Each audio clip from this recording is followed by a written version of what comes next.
Merry Christmas! Today we're gonna make a festive Christmas morning egg casseroles. I'm wearing my Santa shirt and spoiler alert, I'm gonna tell you just a quick story, but if your kids are waiting for Santa Claus, don't let them watch this part. When my son Aaron was young, he didn't believe in Santa Claus. We really didn't push the idea of Santa Claus, but my unmarried siblings decided they ought to push the idea of Santa Claus. So one Christmas, they tried to convince Aaron to believe in Santa Claus. And he wasn't quite sure he did or didn't. They were making a really good case.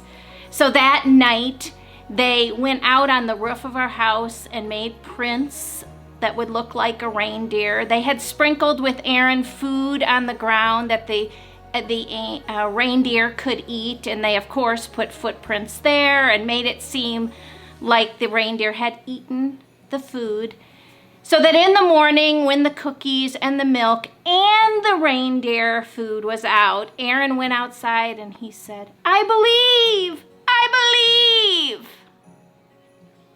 Well, of course, days went on, years went on, and he learned that Santa was for sure just something that people remember to remind us of giving at Christmas time.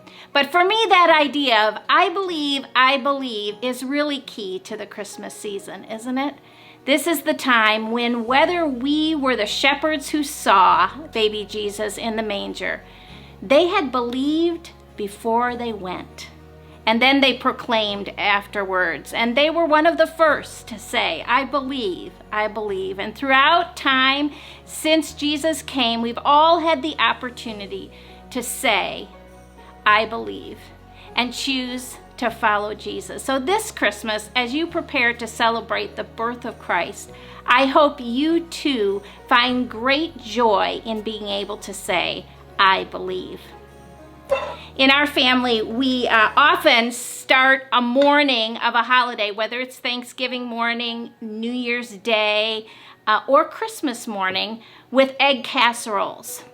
And often I make a couple of big egg casseroles, but you know, if you've got just a few coming, or maybe a lot of different tastes in your family, it becomes challenging to make that many different egg casseroles. So I've taken the idea we use at our Christmas tea, which is to make egg casseroles in large jumbo muffin tins. They work great. They allow you to make different kinds at the same time without having to make so many egg casseroles. And the other thing that's really neat about them is when you have any leftovers, they're freezable. So I'll just mention that right now. You take them, put them on a cookie sheet, put them in your freezer, let them freeze, and then put them in individual freezer bags or wrap them well in saran wrap. And I would heat them right from the freezer in a microwave. If you find them drying out a little bit, wrap them in a damp paper towel, and that will help keep them moist. So here's our egg casserole simple recipe. Have you noticed a theme with Lake Waubesa Bible Camp's recipes? Simple.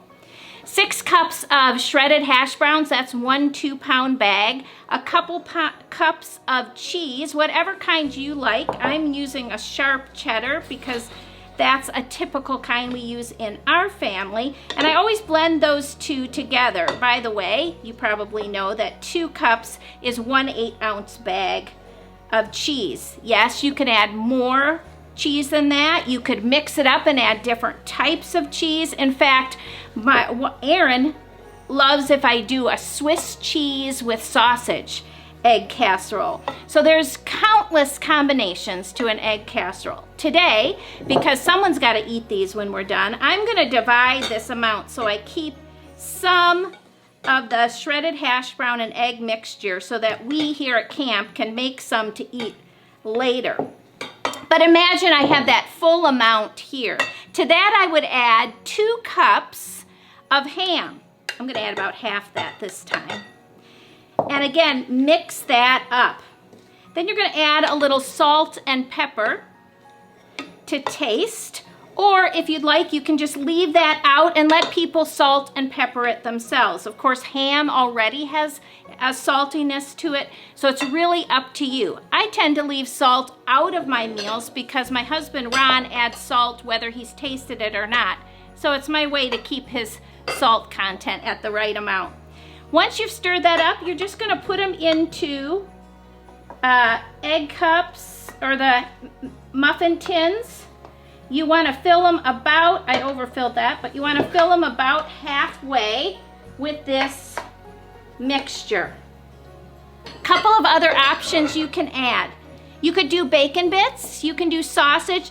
Sausage needs to be browned ahead. I always actually brown my bacon bits. I feel like it crisps them up, gives them a little more flavor. So whenever I'm using them with something cooked, I always brown them ahead of time. Saute some veggies. You can add anything you like to this. You can add spinach, you can add broccoli. I did red and green peppers, onions and mushrooms today, but any mixture works. Any cheeses, any meats. This is awesome for a buffet, for a larger gathering, but also for a small gathering where someone's a vegetarian, someone doesn't like ham, another person wants onion in theirs, but not, you know what I'm saying. All right, time to make the egg mixture. I'm gonna crack a dozen eggs and add 2 cups of milk, 2 to 3 cups of milk to that. You can use less milk, you can use no milk. It's really up to you. You can eliminate potatoes if you're serving somebody that's doing a keto diet and doesn't want the potatoes in there. You can think through what you add, but is fine with meat and cheese.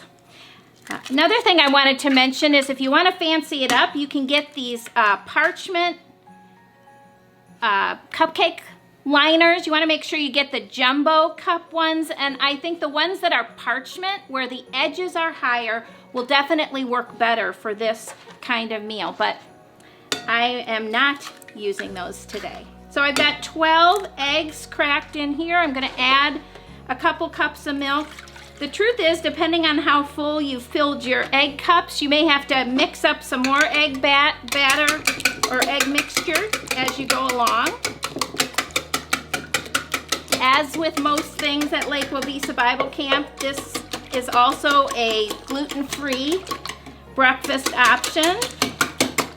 Just make sure if you're doing ham or bacon or sausage that you've chosen meats that are gluten-free, and most of those, particularly ham and bacon, as long as they're not flavored, tend to be gluten-free. Okay, again, you can add your salt and pepper, but I've already told you what I do in my family, which is not. And then you're going to pour this over until you get pretty close to the top. Just leave enough room that if you wiggle while you're putting it in the oven, you don't slosh all over. And I do like to stir it a little bit. All right, we're ready to go into the oven at 375, and these are gonna vary in how long they take, but begin to check them at about 20 minutes. They can take up to 30 minutes. Okay, so that shredded hash brown and cheese mixture with the ham will be enough to make either 12 jumbo muffin tins and, usually bonus, a square egg casserole. The thing I've been doing for years is to make my egg casseroles ahead of time, and actually you can freeze them with the egg mixture in them before you have baked it. So, depending on how much egg you have left after you make your egg mixture, you can either beat up some more or just pour that in. I beat another 6 eggs and some milk in order to cover this.